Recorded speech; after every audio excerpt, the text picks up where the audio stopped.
One of the biggest myths about overeating is that it happens because you lack discipline. But what if overeating is happening because it's helping you cope? In this video, I'm going to walk you through why overeating happens in the first place, what keeps the cycle going, and then crucially, what you can do to help. I'm Dr. Lara Zibarras, psychologist and eating disorder recovery coach, and I help women heal their relationship with food. I want to first share 3 reasons why you can't stop eating. The first reason is that overeating often starts as a coping mechanism, and that's because food is often one of the first sources of comfort that we experience when growing up. There may have been a time as a child where food provided that comfort. You were maybe having a difficult day at home or at school. You ate something that made you feel good, and your brain remembers that. So it makes sense that later in life, when you're feeling stressed or anxious or bored even, your brain remembers that instance from being a child and reminds you that food helps. Food helps you feel good and soothed and satisfied. I once worked with a client, let's call her Sarah, who came to me feeling very out of control around food in the evenings. And every day after a long day, managing people at work, she had children, she was doing a lot of juggling, and basically looking after everyone else's needs. She would find herself overeating every evening in a kind of automatic way, quite compulsive. When we started looking at it, it became apparent that that moment in the evening was the first moment of the day that actually felt like hers. It was the only moment of kind of comfort that she ever gave herself. So she had sort of associated food as comfort in that moment in the evening, and it was a way of her coping. And that actually stemmed from some instances as a child where she was going through a tricky time at school, and she had found that coming home in the evening after school and eating food, particularly certain types of food, actually made her feel good.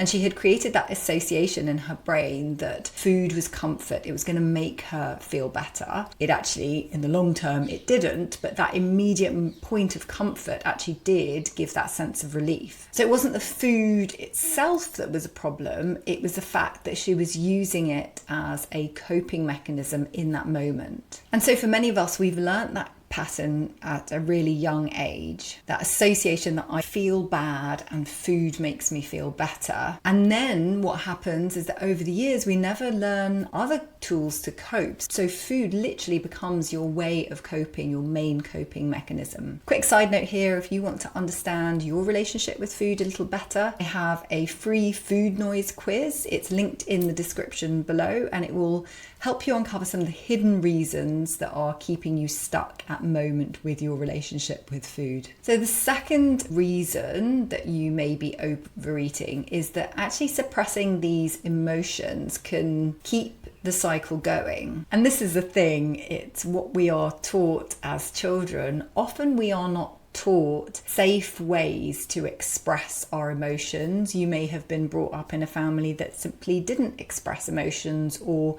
where you were told that it was bad to be angry, or like, don't cry, you'll be okay. So kind of invalidating feelings. If you grew up in that way where it wasn't safe to express your emotions, what we've learned instead is that it's better to suppress or push down or hide or deny emotions instead. So we don't have the skills for tolerating difficult emotions. And then for some people, that binging is almost a bit like a pressure release. If we've spent all day or a week sort of suppressing, denying, pushing down emotions, the binge can feel like a little bit of a release. And this is especially true if you have a very high demanding, high functioning life.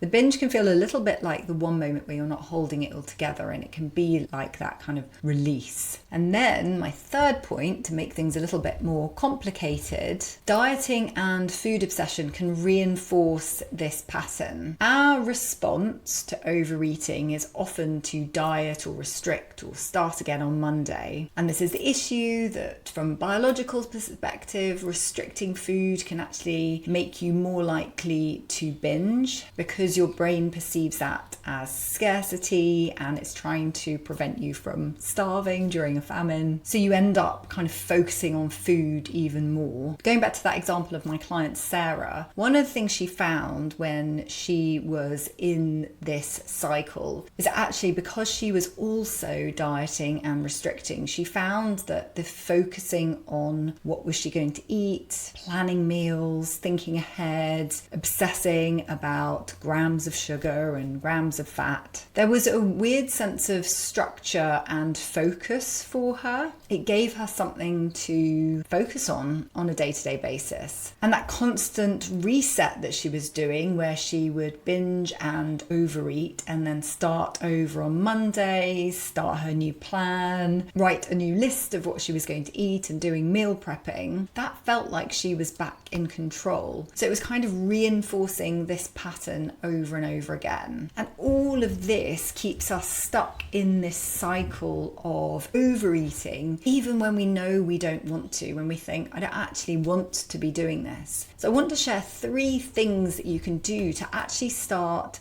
dissolving some of this pattern and to stop overeating so much. So one of the first things I always recommend is building some of your emotional literacy. So I actually think that in some ways, if that food has been used as a way to cope, what we want to do is start actually thinking about that mechanism and focusing on feeling. So rather than getting critical with yourself, because it's very easy for that inner critic to speak very loudly, I recommend becoming really curious. So the next time that you find yourself reaching for food in a way that feels automatic or compulsive, rather than immediately trying to stop it or do anything, the question that you want to ask yourself is, what am I feeling right now? And you're not necessarily doing it to talk yourself out of eating. It's to start building that awareness of what your triggers are. Are you stressed? Are you lonely? Are you bored? Did you have a difficult day? This is something that we as psychologists call emotional literacy, and that's simply the ability to identify and then name what's going on inside. And being able to name these emotions can actually reduce some of their intensity. And again, you're not trying to fix the emotion, you're actually just starting to notice it, to tune in, to identify what's going on inside. And then the next step, which actually can be quite tricky, is to learn to tolerate a little bit of discomfort. Because eating has become your way of suppressing or numbing or pushing down emotions, what we actually want to start doing is learn to tolerate a little bit of emotional discomfort and slowly build your capacity to deal with it. So the idea is to not immediately feel the need to escape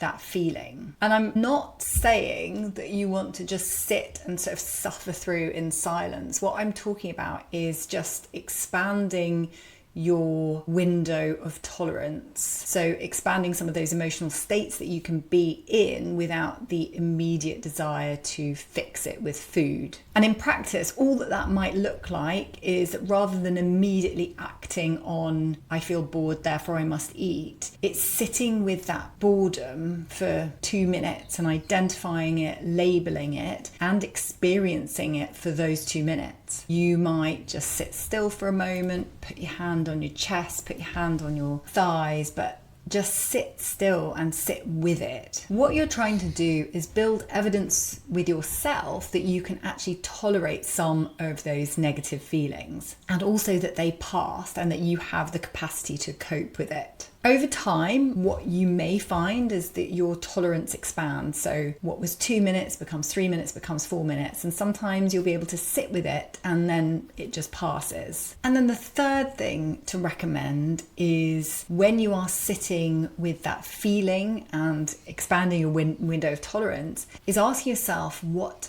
else do I need? So in this part, you're expanding your coping mechanisms to include things that don't include food. So when you are sitting with that moment of boredom and asking yourself, what else do I need? Maybe it's to do something to alleviate the boredom. Maybe a Sudoku puzzle or a puzzle or a walk around the block. If you're tired, again, asking yourself, what else do I need? Maybe you need a little nap or lie down or to read your book or just to rest. So it's really trying to expand that list of coping mechanisms that don't just include food by asking yourself in that moment, what else do I need? Now, I will say that there sometimes will be, the answer will be food. Actually, I need food, and that's okay. But if you're able to also have other coping mechanisms, that means that you're not always reaching for food. Sometimes you go for a walk, sometimes you do a puzzle, sometimes you just sit and chill, sometimes you sit and do some deep breathing.